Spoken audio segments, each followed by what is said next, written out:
साथियों, जय भीम, जय भारत, नमो बुद्धा। साथियों, क्रांतिकारी भगत सिंह ने जेल में लिखी डायरी में नास्तिक क्यों हूँ, उसमें वे कहते हैं, तुम मुसलमानों और ईसाइयों, तुम तो पूर्व जन्म में विश्वास नहीं करते।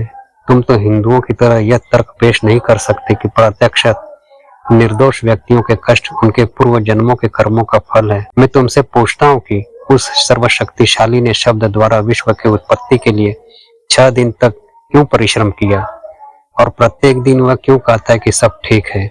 बुलाओ उसे आज, उसे पिछला इतिहास दिखाओ, उसे आज की परिस्थितियों का अध्ययन करने दो।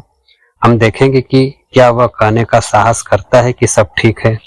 कारावास की काल कोठरियों से लेकर झोपड़ियों की बस्तियों तक भूख से तड़पते लाखों इंसानों से लेकर उन शोषित मजदूरों से लेकर जो पूंजीवादी पिशाच द्वारा खून चूसने की क्रिया को धैर्यपूर्वक निरुत्साह से देख रहे हैं, तथा उस मानव शक्ति की बर्बादी देख रहे हैं जिसे देखकर कोई भी व्यक्ति जिसे तनिक भी सहज ज्ञान है भय से सिहर उठेगा और अधिक उत्पादन को जरूरतमंद लोगों में बांटने के बजाय समुद्र में फेंक देना बेहतर समझने से लेकर राजाओं के उन महलों तक जिनकी नींव मानव की हड्डियों पर पड़ी है, उसको यह सब देखने दो और फिर कहे सब कुछ ठीक है। क्यों और कहां से?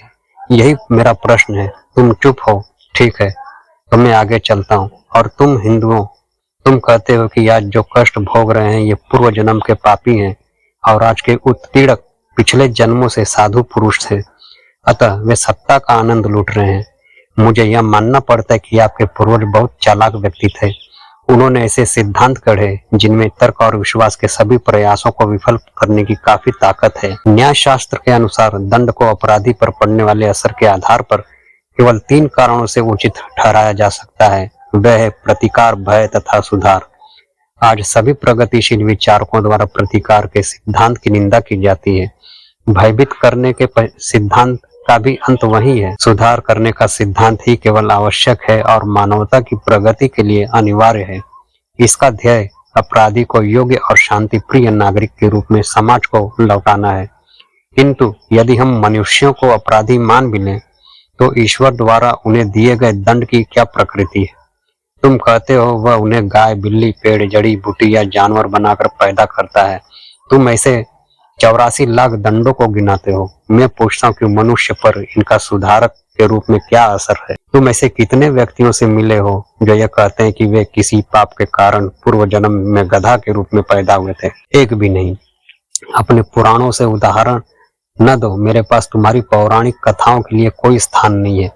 और फिर क्या तुम्हें पता है कि दुनिया में सबसे बड़ा पाप गरीब होना है?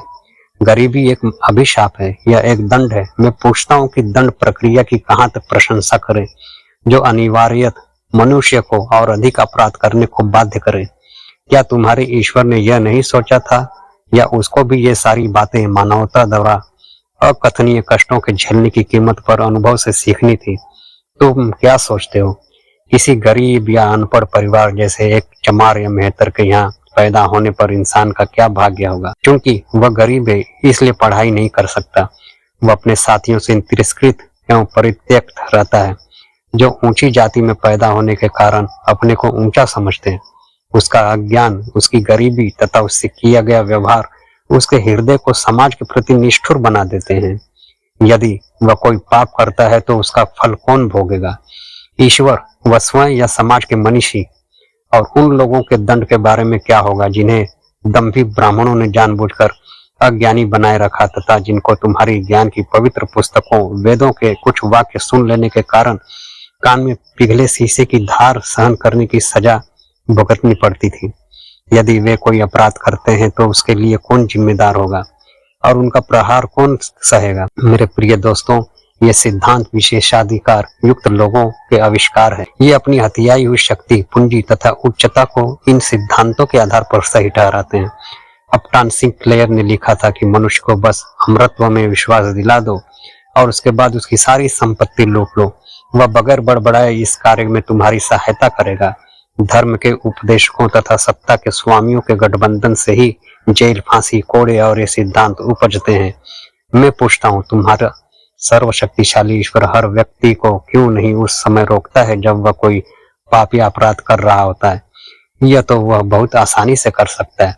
उसने क्यों नहीं लड़ाकू राजाओं की लड़ने की उग्रता को समाप्त किया और इस प्रकार विश्व युद्ध द्वारा मानवता पर पड़ने वाली विपत्तियों से उसे बचाया। उसने अंग्रेजों के मस्तिष्क में भारत को मुक्त कर देने की भावना क्यों नहीं पैदा की।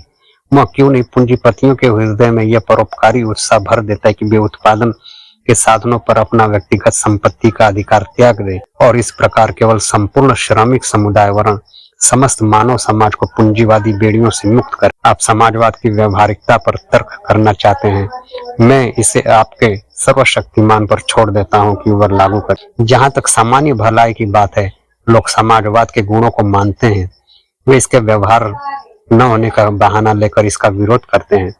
परमात्मा को आने दो और वह चीज को सही तरीके से कर दे। अंग्रेजों की हुकूमत यहाँ इसलिए नहीं है कि ईश्वर चाहता है, बल्कि इसलिए कि उनके पास ताकत और हमें उनका विरोध करने की हिम्मत नहीं है। वे हमको अपने प्रभुत्व में ईश्वर की मदद से नहीं रखे हैं, बल्कि बंदूकों, राइफलों, बम और गोलियों, पुलिस और सेना के सहारे। यह हमारी उदासीनता है कि वे समाज के विरुद्ध सबसे निंदनीय अपराध, एक राष्ट्र का दूसरे राष्ट्र द्वारा अत्याचार, पूर्ण शोषण सफलता पूर्वक कर रहे हैं।